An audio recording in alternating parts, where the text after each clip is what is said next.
कितना दिन ले बाबा हो तत मत हो करब, कितना दिन ले रखब हो कुंवार, कितना दिन ले रखब हो कुंवार, कितना दिन ले पापा हो तत मत हो करब, कितना दिन ले रखब हो कुंवार, कितना दिन ले रखब हो कुंवार।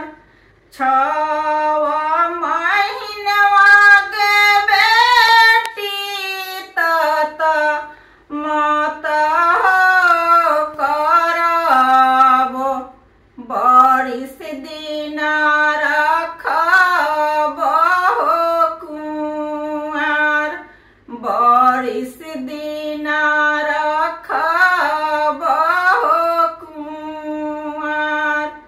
कांचहि दूधवा पियव नीहो बेटी, बेटा बराबर कईनी हो दुलार, बेटा बराबर कईनी हो दुलार।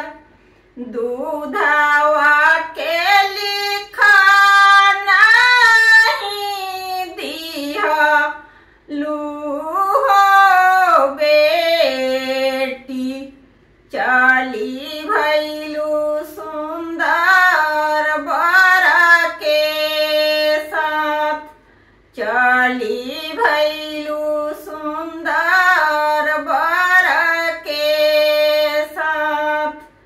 जानते तरहला हो बाबा धिया पर घर हो जई हैं, काहे लागी कईला हो दुलार। जानते तरहला पापा धिया पर घर हो जई हैं, काहे कैला ताना हो दुलार, काहे कैला